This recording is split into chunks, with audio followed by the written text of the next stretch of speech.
কেমন আছেন বন্ধুরা? আশা করি সবাই ভালো আছেন। আজ আপনাদের আমি দেখাবো স্যামসাং M01 কোড কিভাবে গুগল আইডি পাসওয়ার্ড ভুলে খেলে সেই ফোন আনলক করবেন। প্রথমে আপনি এমার্জেন্সি কলে গিয়ে *#0* ক্লিক করবেন। তারপর এই অপশনটি আসবে, আপনাদের কম্পিউটার একটি কেবল লাগিয়ে নেবেন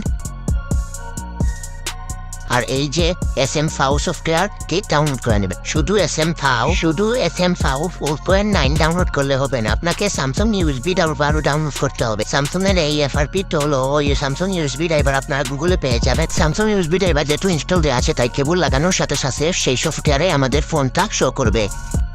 এই দেখুন ফোনটা শো করেছে। এখন সেই সফটওয়্যারে আমরা দেখবো এই ফোনটি পেয়েছে কিনা। এই দেখুন স্যামসাং এর USB মডেমটা দেখাচ্ছে। আপনারা ভালোভাবে সফটওয়্যারটি ইনস্টল করে নিন, তারপর USB ড্রাইভারটাও ভালোভাবে ইনস্টল করে নিন। এখন আমরা SM-FAO নিচের অপশনে গিয়ে FRP বাইপাসে ক্লিক করব। দেখুন এটা বাইপাস নিচ্ছে, এখানে একটি অপশন আসবে, সেখানে আপনি এলাও করতে হবে। এখানে দেখুন আমাদের *#0# দেওয়া আছে আগে থেকেই, তাই আমরা আর দেবো না। এখানে আমরা অলরেডি ওপেন দেওয়া আছে, এখানে ক্লিক করব। তারপর আমাদের ফোনের দিকে তাকাবো ফোনে কোনো অপশন শো করছে কিনা। যদি ফোনে কোনো অপশন শো করে সেই অপশনে আমরা এলাও ক্লিক করব।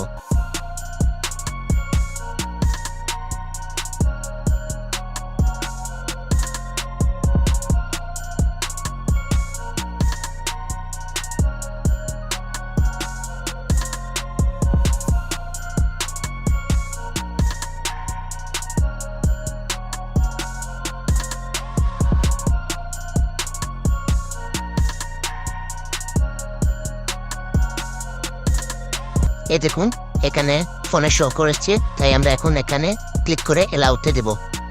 এলাউ দেওয়ার পর দেখবেন অটোমেটিক সেই আনলক হয়ে গেছে ফোন। এই প্রসেসটা কিছুক্ষণ চলবে, তারপর দেখবেন আপনার ফোন অটোমেটিক আনলক হয়ে গেছে।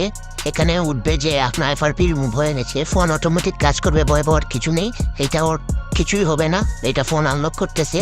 এটা বন্ধ হয়ে আবার চালু হবে, তখনই বুঝবেন যে আপনার ফোন আনলক হয়ে গেছে। আমার ফোন কিছুক্ষণ সময় নিচ্ছে, তবে আনলক হয়ে যাবে। আপনারাও টেনশন করবেন, আপনারও ফোন আনলক হয়ে যাবে।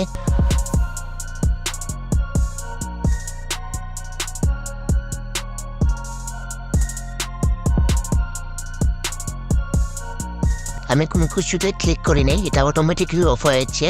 এই যখন আনলক হওয়ার পর এভাবে একটি মেসেজ আসবে, আমরা এটাকে ক্রস চিহ্ন দিয়ে আমরা কেটে দেব। এই দেখুন এখানে নিচে দেখা আসছে আইফোন FRP লক খুলে গেছে। এই দেখুন FRP রিমুভিং দেখাচ্ছে। তাই আপনারাও টেনশন করবেন, আপনাদের ফোনও আনলক হয়ে যাবে। আর ভিডিওটি যদি ভালো লাগে থাকে তাহলে লাইক কমেন্ট শেয়ার করতে ভুলবেন। আর বন্ধুদের আমাদের SM-FAO 4.9 এটা গুগলে পেয়ে যাবেন, অফিসিয়াল সাইট থেকে আপনারা এটা নামিয়ে নেবেন। আর স্যামসাং USB ড্রাইভার এটাও পেয়ে যাবেন আপনাদের গুগলে। তাহলে বন্ধুরা ভালো থাকবেন, সুস্থ থাকবেন। আমার আদাব সালাম।